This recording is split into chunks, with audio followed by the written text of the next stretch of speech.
Allô tout le monde, j'espère que vous allez bien en cette période difficile. Plusieurs d'entre vous faites du télétravail à la maison depuis quelque temps déjà.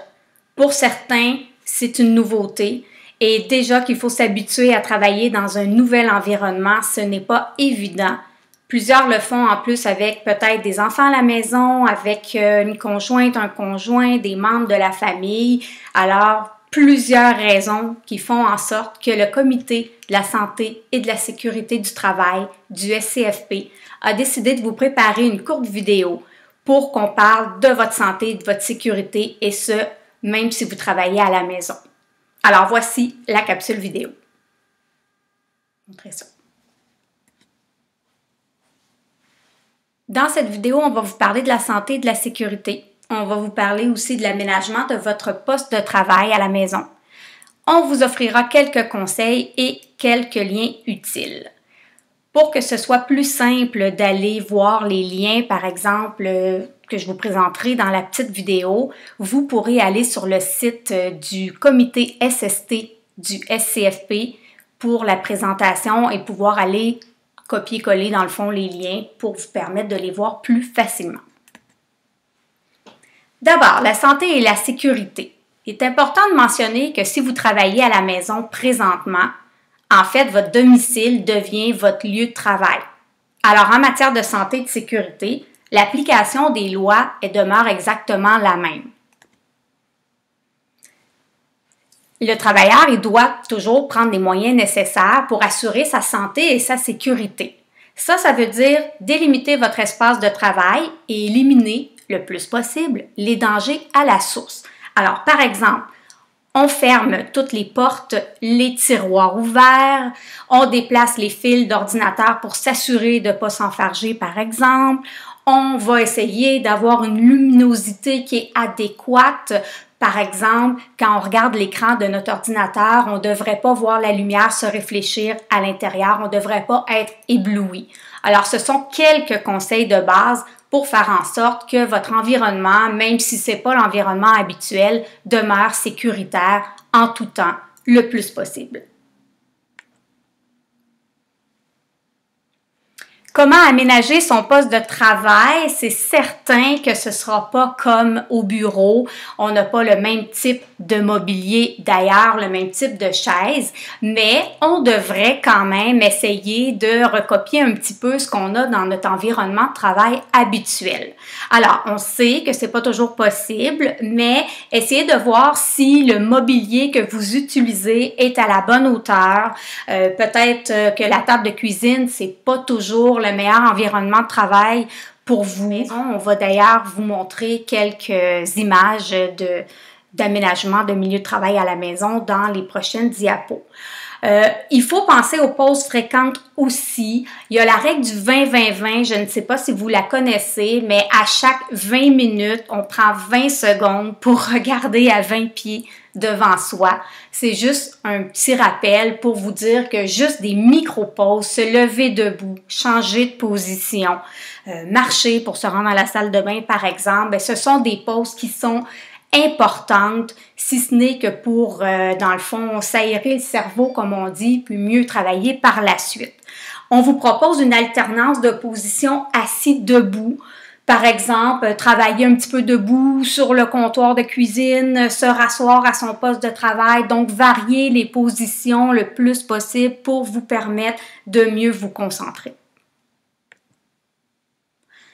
Il existe plein de vidéos super intéressantes pour ajuster votre poste de travail dans le meilleur des mondes. Donc, ce lien-là qu'on vous propose ici, c'est une section locale du SCFP qui vous propose une vidéo en 4 minutes 20. Vous arrivez à ajuster votre poste de travail là, le mieux possible. Donc, on va parler d'un poste informatisé, la souris, l'ordinateur devrait être à quelle hauteur, etc. Alors, bien important de regarder comment vous travaillez pour limiter les accidents de travail.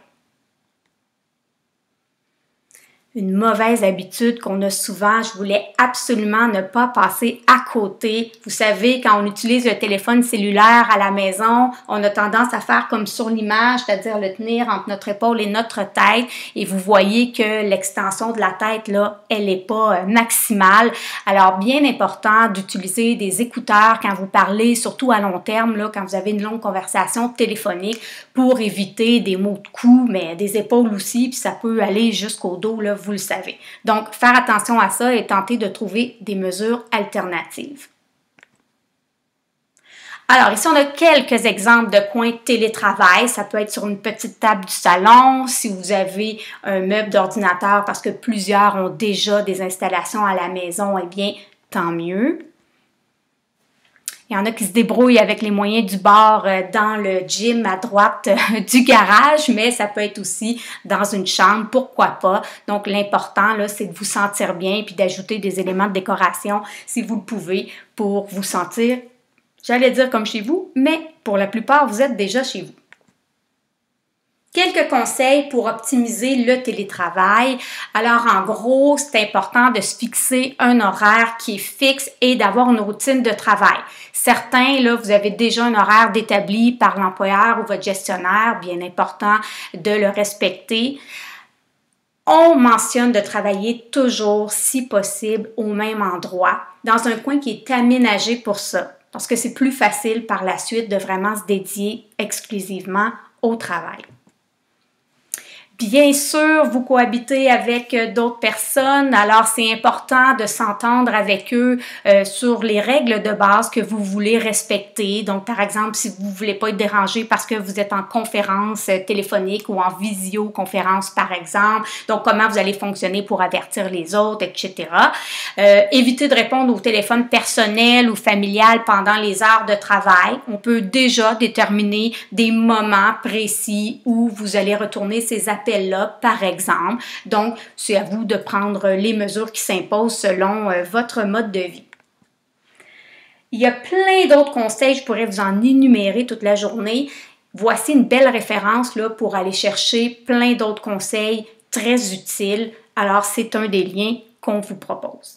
Ça, il y a aussi plusieurs articles, vous vous en doutez, intéressants de journaux qui existent et qui ont été publiés sur la santé et la sécurité et le télétravail. Donc, vous voyez les liens qui sont là. Je vais vous en montrer quelques-uns. Il y a un nouveau guide d'ergonomie au travail lié au télétravail sur le site d'Entracte. Je vais aller vous montrer ça. Et il y a également là, des articles qui sont super intéressants. Alors, par exemple, je vous les montre. Ici, il y a un article, là, une des références, c'est « Télétravailleurs, n'oubliez pas de souffler un peu ». Vous irez le lire, très intéressant. Les risques du télétravail, comment éviter la surcharge mentale. Et oui, c'est un danger potentiel.